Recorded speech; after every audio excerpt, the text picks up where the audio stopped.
You've probably seen the headline, "Scientists crack warp drive. Warp speed now possible, experts say." And every time the same question, is any of this actually real? The story starts in 1994. A Mexican physicist named Miguel Alcubierre was sitting with Einstein's equations, and he found something nobody expected. The equations didn't forbid faster-than-light travel outright. The result was a 1994 paper published in Classical and Quantum Gravity.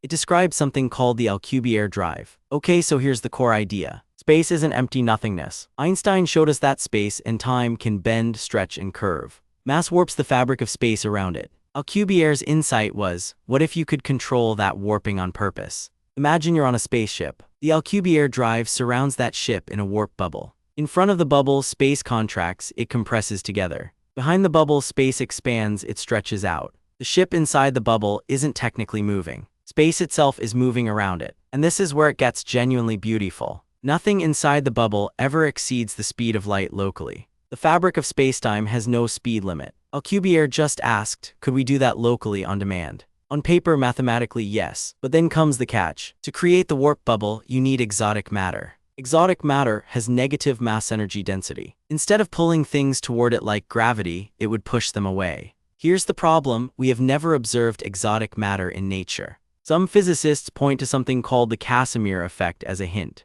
The vacuum between them has a lower energy density than ordinary vacuum.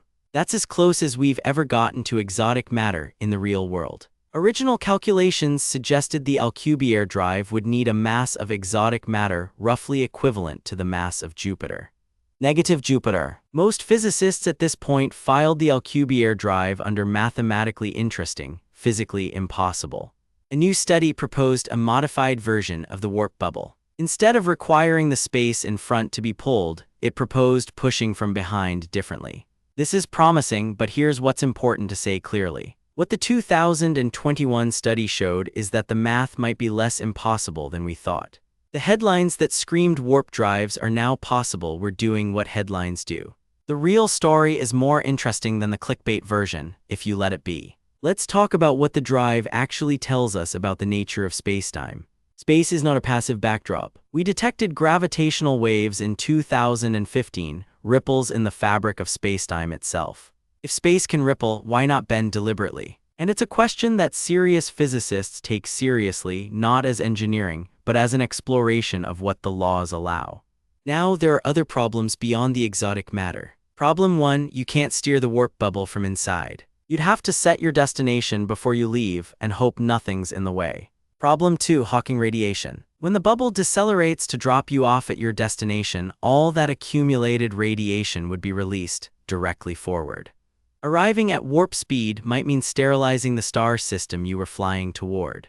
These aren't small engineering problems. So where does that leave us? The warp drive is not about to be built. It requires a type of matter we've never observed, in quantities we can't conceive of producing.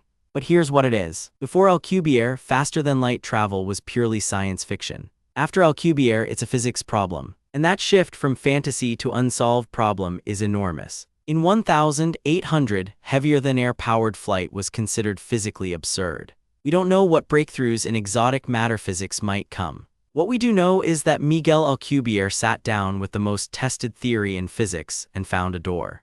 That's the real story behind the headlines. And if you ask most physicists, that's the more interesting version anyway.